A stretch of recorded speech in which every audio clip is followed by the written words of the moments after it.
प्यारे दर्शकों नमस्कार। तारीख है आज 13 अगस्त 2025, दिन बुधवार, हिंदी तिथि भाद्रपद माह कृष्ण पक्ष चतुर्थी। आइए नजर डालते हैं हमारे प्यारे राज्य हिमाचल प्रदेश की तमाम बड़ी खबरों पर। वीडियो शुरू करने से पहले कमेंट बॉक्स में जय हिंद लिखकर हमें सपोर्ट करें। तो चलिए शुरू करते हैं। मुख्यमंत्री सुखविंदर सिंह सुक्खू बोले, पर्यटन को बढ़ावा देने के लिए होगा 3000 करोड़ का निवेश। राज्य सरकार ने किन्नौर जिले में भारत चीन सीमा पर पर्यटन गतिविधियां शुरू कर दी हैं। मुख्यमंत्री सुखविंदर सिंह सुक्खू ने कहा कि ये कदम प्रदेश में पर्यटन को बढ़ावा देने और युवाओं के लिए रोजगार सृजन में मददगार साबित होगा। राज्य अतिथि गृह पीटर हाफ में मंगलवार को अंतर्राष्ट्रीय युवा दिवस पर राज्य स्तरीय कार्यक्रम की अध्यक्षता करते हुए सीएम ने बताया कि हिमाचल में पर्यटन क्षेत्र में 3000 करोड़ रुपए का निवेश किया जाएगा। उन्होंने कहा कि होम स्टे निर्माण को प्रोत्साहन देने के लिए 4% ब्याज पर ऋण की सुविधा दी जाएगी। वर्तमान में प्रदेश में लगभग 8000 होम स्टे संचालित हो रहे हैं। स्टार्टअप योजना को बढ़ावा देने के साथ ही युवाओं को स्वरोजगार के अवसर मुहैया कराए जा रहे हैं। सीएम ने युवाओं से नशे से दूर रहने और नशा मुक्त हिमाचल बनाने में सक्रिय सहयोग की अपील की। उन्होंने कहा कि नशा माफिया के खिलाफ सख्त कार्रवाई की जा रही है और तस्करों की संपत्ति जब्त की जा रही है। भ्रष्टाचार, छेड़छाड़, शराब पीकर स्कूल आने जैसी शिकायतों पर तुरंत होगी कार्रवाई। शिक्षा विभाग में 18 जांच अधिकारी तैनात। शिकायत की है, कार्रवाई नहीं हो रही, ऐसी आलोचना गाहे बगाहे शिकायतकर्ता के मुंह से निकल जाती है। शिक्षा जैसे महकमे की जब बात आती है तो इस तरह की आलोचना नागवार गुजरती है। ऐसा इसलिए क्योंकि शिक्षा समाज को जागरूक करने का काम करती है। शिक्षा विभाग ने इसी के मद्देनजर बड़ा फैसला लिया। विभाग के पास आने वाली शिकायतों का निपटारा अब समयबद्ध तरीके से किया जाएगा। स्कूल शिक्षा निदेशालय ने इसके लिए अधिकारियों की जिम्मेदारी तय की है। हिमाचल के बैरियर पर लागू होगा फास्टैग सिस्टम, सामान भी होगा स्कैन, ऐप से शराब की जांच, तस्करों की संपत्ति होगी जब्त। हिमाचल प्रदेश में अगले 20 दिनों के भीतर प्रदेश के सभी टोल बैरियर्स पर फास्टैग सिस्टम लागू किया जाएगा, जिससे यातायात जाम की समस्या से निजात मिल पाएगी। साथ ही यहाँ ऐसे आधुनिक स्कैनर लगाए जाएंगे जो अन्य राज्यों से आने वाली अवैध शराब और अन्य नशीली वस्तुओं का तुरंत पता लगा पाएंगे। आयुक्त राज्य कर और आबकारी विभाग हिमाचल प्रदेश डॉक्टर यूनुस खान ने मंगलवार को झाड़माजरी स्थित उपायुक्त कार्यालय के निरीक्षण के दौरान ये जानकारी दी। एचआरटीसी चालक परिचालकों की झोली में खुशियों की बारिश, ओवर टाइम भत्ते के लिए 2 करोड़ रुपए जारी। हिमाचल पथ परिवहन निगम के ड्राइवर और कंडक्टर के चेहरे खुशी से खिल उठे। लंबे समय से अपने बकाये का इंतजार कर रहे इन कर्मचारियों को आखिरकार राहत मिल गई। राज्य सरकार ने उन्हें 1 महीने का ओवर टाइम और नाइट ओवर टाइम भत्ते के लिए 2 करोड़ रुपए की राशि जारी कर दी। उप मुख्यमंत्री मुकेश अग्निहोत्री ने इस फैसले की जानकारी देते हुए बताया कि हाल ही में एचआरटीसी चालक यूनियन के साथ हुई बैठक में उनकी मांगों पर गंभीरता से विचार किया गया था। स्वच्छता और सजगता की नई पहल, टैक्सी चालकों को बांटे गए कार्बिन बैग। अंतर्राष्ट्रीय युवा दिवस के अवसर पर मंगलवार को स्वास्थ्य और परिवार कल्याण विभाग ऊना के सौजन्य से मिनी सचिवालय ऊना में जिला के टैक्सी चालकों को कार्बिन बैग वितरित किए गए। ये कार्बिन बैग उपायुक्त ऊना जनित लाल की अध्यक्षता में वितरित किए गए। उपायुक्त ने बताया कि कार्बिन बैग वितरित करने का मकसद स्वच्छता को बढ़ावा देना और HIV एड्स जागरूकता को जन जन तक पहुंचाना है। इस दौरान उपायुक्त ने 12 अगस्त से 12 अक्टूबर तक चलने वाले सघन सूचना, शिक्षा और संचार अभियान का भी विधिवत शुभारंभ किया। उन्होंने बताया कि इस अभियान के माध्यम से जिले के शैक्षणिक संस्थानों और ग्रामीण क्षेत्रों में एड्स से संबंधित जागरूकता को व्यापक रूप से फैलाया जाएगा, ताकि इससे जुड़ी सामाजिक भ्रांतियों को समाप्त किया जा सके। HPU शिमला ने स्नातक कक्षाओं में प्रवेश की अंतिम तिथि बढ़ाई, विद्यार्थियों को राहत। हिमाचल प्रदेश विश्वविद्यालय ने स्नातक कक्षाओं में प्रवेश की तिथि को 30 अगस्त तक बढ़ाने का फैसला लिया है। ये फैसला उन विद्यार्थियों को ध्यान में रखते हुए लिया गया जो शैक्षणिक सत्र 2025-26 की स्नातक कक्षाओं में किन्हीं कारणों से निर्धारित तिथि तक प्रवेश नहीं कर पाए थे।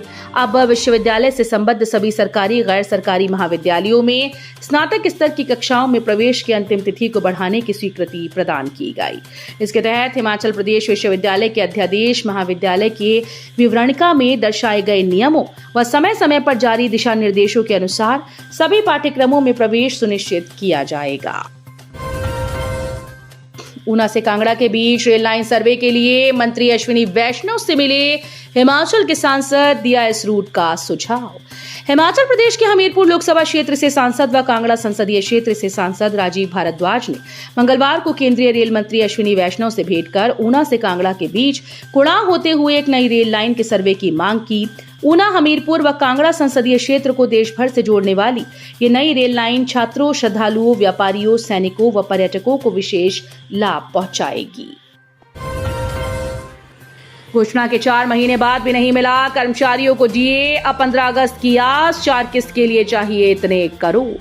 हिमाचल प्रदेश में कांग्रेस सरकार को सत्ता में आए 2.5 साल से ज्यादा का समय हो चुका है। इन 2.5 सालों में ना तो कर्मचारी महासंघ को मान्यता मिली, मान्यता न मिलने से कर्मचारियों की मांगों की फेहरिस्त लंबी होती जा रही है। महासंघ को मान्यता न मिलने से अभी तक जेसीसी की बैठक भी नहीं हुई। इससे कर्मचारियों में सरकार के प्रति निराशा बढ़ती जा रही है। ऑस्ट्रेलिया के खिलाफ 3 वनडे मैच खेलेगी हिमाचल की तनुजा। ऑस्ट्रेलिया के दौरे पर गई भारतीय महिला क्रिकेट टीम 3 एक दिवसीय और 1 टेस्ट मैच खेलेगी। इन मैचेस में हिमाचल की क्रिकेटर तनुजा कंवर को इंडिया ए में 1 दिवसीय और टेस्ट टीम में जगह मिली है। इससे पहले ऑस्ट्रेलिया ए महिला टीम से खेले गए 3 T20 में गेंदबाज तनुजा कंवर को 2 मैचेस में खेलने का मौका मिला था। इसमें तनुजा कंवर का प्रदर्शन खास नहीं रहा। एक मैच में 0 और दूसरे मैच में केवल 1 रन बनाकर ही तनुजा पवेलियन लौट आई थी। 16 लाख के फर्जी पेमेंट मामले में फरार ठेकेदार पर 10,000 का इनाम घोषित। हिमाचल से पकड़े गए इंजीनियर। शिवपुरी नगर पालिका में सड़कों के गड्ढे भरने के नाम पर 16 लाख रुपए से ज्यादा का फर्जी भुगतान कराने वाले मामले में पुलिस ने फरार ठेकेदार अर्पित शर्मा पर 10,000 रुपए का इनाम घोषित किया। पुलिस अधीक्षक अमन सिंह राठौड़ ने आदेश जारी कर कहा कि आरोपी को पकड़वाने वाले को ये इनाम दिया जाएगा और उसकी पहचान भी गोपनीय रखी जाएगी। ऐसे भक्तों को नमन। कांवड़ उठाकर 1 साल की पैदल यात्रा कर रहे संदीप भोला। कांवड़ उठाकर 4 धाम की पैदल यात्रा कर रहा चंडीगढ़ का रहने वाला संदीप भोला 125 दिन बाद जिले के प्रवेश द्वार तुनुहट्टी पहुंचा, जिसके बाद वो मणिमहेश यात्रा के लिए रवाना होगा। 33 वर्षीय संदीप भोला की ये यात्रा केवल धार्मिक अनुष्ठान नहीं बल्कि महादेव के प्रति अटूट विश्वास और गहरी श्रद्धा का प्रतीक है। वो कांवड़ उठाकर 1 साल की पैदल यात्रा का संकल्प लेकर चल रहे संदीप भोला ने बताया कि उन्होंने कोलकाता से कांवड़ को तैयार किया और 8 अप्रैल को ऋषिकेश से 4 धाम की पैदल यात्रा को शुरू किया था, जिसमें यमुनोत्री, गंगोत्री, केदारनाथ और बद्रीनाथ के पवित्र मंदिरों के दर्शन करते हुए वो हरिद्वार में हर की पौड़ी पर लौटे थे। चरस की खेप के साथ नशे का सौदागर गिरफ्तार। जानिए कैसे पकड़ में आया आरोपी। पुलिस थाना शुलाई के तहत पुलिस की एक टीम ने 955 ग्राम चरस के साथ एक व्यक्ति को गिरफ्तार किया।